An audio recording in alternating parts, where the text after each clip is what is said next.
हिमाचल प्रदेश के पूर्व मुख्यमंत्री महानायक स्वर्गीय वीरभद्र सिंह की अस्थियों को हरिद्वार में शनिवार को गंगा में विसर्जित कर दिया गया।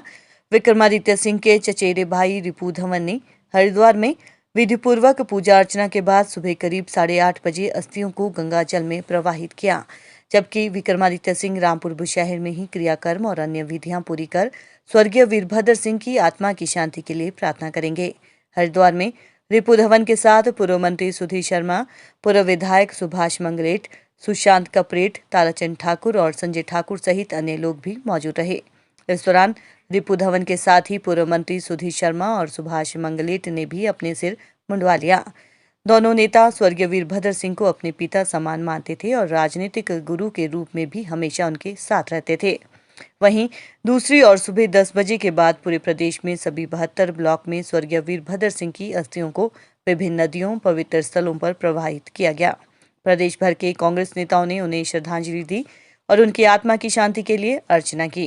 गौर हो कि बीती 8 जुलाई को पूर्व मुख्यमंत्री वीरभद्र सिंह का आईजीएमसी शिमला में निधन हो गया था। 9 जुलाई को उनका शव गृह क्षेत्र पद्म पैलेस रामपुर बुशहर ले जाया गया था।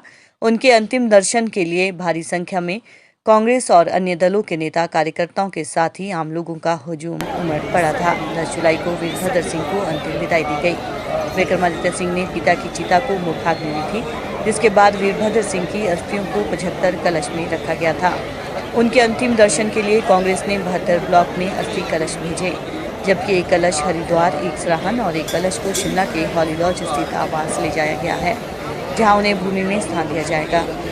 प्रदेश की सभी प्रमुख नदियों, संगम स्थलों और पवित्र स्थानों पर उन्हें प्रवाहित किया गया। इस तरह जन जन के नेता हरदिल अजीज पूर्व मुख्यमंत्री राजा वीरभद्र सिंह की अस्थियों को प्रदेश के कण कण में समाहित किया गया। जब तक सूरज चांद रहेगा, राजा साहब का नाम रहेगा। जब तक सूरज चांद रहेगा, राजा साहब का नाम रहेगा। राजा साहब अमर रहे, अमर रहे, अमर रहे। राजा साहब अमर रहे, अमर रहे, अमर रहे। जब तक सूरज चांद रहेगा, राजा साहब का नाम रहेगा। जब तक सूरज चांद रहेगा, राजा साहब का नाम रहेगा।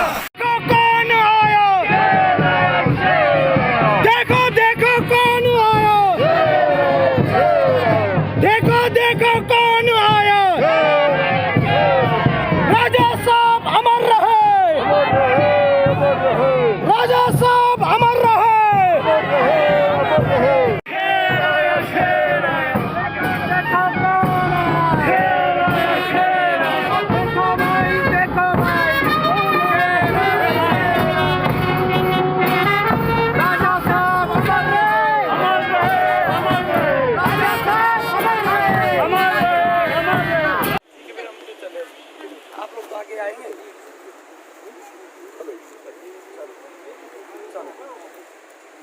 आज राज साहब को हम हमेशा चौरा जो किन्नौर का प्रवेश द्वार है वहाँ स्वागत के लिए जाते थे। आज विडम्बना है कि आज हमें राज साहब के अस्थि कलश को वहाँ से लेकर किन्नौर के संगम, दो नदियों का संगम जहाँ पर सतलुज और बासपा करचम है, वहाँ विसर्जित करने के लिए हम जा रहे हैं। और साथ में जो किन्नौर का संगला घाटी की तरफ से आखिरी गांव है जो चित्तू, वहां से आगे जो गंगोत्री का जहां पर स्रोत है, एक कलश को वहां भी विसर्जित करेंगे। और सदा हमेशा के लिए राज साहब को जो है हम इस किन्नौर के वासी, हिमाचल प्रदेश के वासी, उनके जो महान काम किया है उसको याद रखेंगे। यही उनके लिए सच्ची श्रद्धांजलि हो सकती है। एक ऐसी शख्सियत जिन्होंने लंबे समय तक हिमाचल प्रदेश में न केवल शासन किया बल्कि लोगों के दिलों में राज किया, ऐसी शख्सियत के अस्थि विसर्जन कार्यक्रम में हम सब सहभागी होने का हम सबको सौभाग्य मिला है। हम सब अपने आप को सौभाग्यशाली समझते हैं। निश्चित तौर पर उस शख्सियत के लिए जहाँ तक प्रदेश में शोकाकुल है, वहाँ पूरा देश भी शोकाकुल है। देश भर में उनका संपर्क थे, उनके बहुत शुभचिंतक थे। सब लोगों की ऐसी भावनाएं थी। कई बार वो पूछते थे कि उनके व्यक्तित्व और उनके कार्यशैली की कुछ विशेषताएं हम लोगों से पूछते रहते थे। तो उस बात का प्रमाण था कि उनकी शख्सियत और उनकी जो व्यक्तित्व था वो प्रदेश के बाहर भी फैला हुआ था। और इसीलिए उनके अंतिम समय में बाहर से भी लोग आए, बड़ी बड़ी शख्सियत उसमें भागीदार हुई, सबने अपना शोक भी प्रकट किया। लेकिन जो सबसे विशेष बात मैंने देखी, उनके संस्कार में भी और उनके घर पर शोक संवेदना व्यक्त करने में और साथ में अस्थि विसर्जन के कार्यक्रमों में आम जन की जो भागीदारी हुई है, वो इस बात का सबूत था कि वो आम जन से, आम व्यक्ति से, जो कई बार मिलने में हेजिटेट करता है, वो भी उनसे बड़े स्वाभाविक तरीके से मिल लेता था, अपनी बात कह पाता था। एक ऐसा व्यक्तित्व था जो सबके लिए सहज था, सरल था, और ये उनके व्यक्तित्व के विशेष गुण थे जो उनको पूरे प्रदेश के साथ जोड़े रखते थे।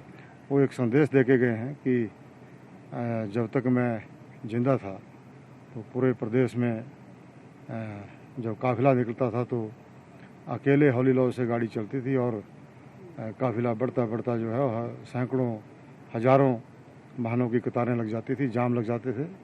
और आज भी उनकी अस्थियों के साथ वो जाम आज भी लग रहा है। तो उन्होंने एक संदेश दिया है कि हमें अपने जीवन में राजनीति से ऊपर उठ करके गरीब और असहाय लोगों की मदद करनी चाहिए और सब लोगों का जब दरबार लगे तो सबका भला सोचना चाहिए, सबका भला करना चाहिए। और उसी संकल्प को लेकर के हम आगे चल रहे हैं और सबको यही कहना चाहेंगे कि भाईचारे की भावना को हमें बढ़ाना है और अब राजा वीरभद्र सिंह जी के जीवन से प्रेरणा लेनी है कि हम सब लोगों को एकजुट होकर के भाईचारे की भावना को आगे बढ़ाना है। और कांग्रेस पार्टी को सत्ता में लाने के लिए भी वो संदेश देंगे कि मैं भले चला गया लेकिन मैं लोगों के दिल में हूँ और आप लोग एकजुट हो जाइए और आपको सत्ता में आने से, कांग्रेस को सत्ता में आने से कोई नहीं रोक सकता। ये राजा साहब संदेश दे के गए हैं और हम लोगों ने सबने एकजुटता भी दिखाई है। आज उनके इस अवसर पे हम सब लोग इकट्ठे हुए हैं और आगे भी इकट्ठे होकर के चलेंगे और जो राजनीतिक लड़ाई है उसको इकट्ठे होकर के लड़ेंगे। और प्रदेश के अंदर और अपने समाज में जो वीरभद्र जी ने सिद्धांत स्थापित किए हैं, उनकी नीतियों को लेकर के आगे बढ़ेंगे। ये जो आपका प्यार था, लोगों में इतना प्यार बाप ने भरा हुआ है और ये बच्चे को बहुत ज़्यादा दुख है। और आप हमारे जितने भी कांग्रेस के इस पे सुरेश जी हैं, बाकी तीनों ने बोलना दो अमर रहे, अमर रहे, हिमाचल की तकदीर है। राजा नहीं फकीर थे, हिमाचल की तकदीर थे।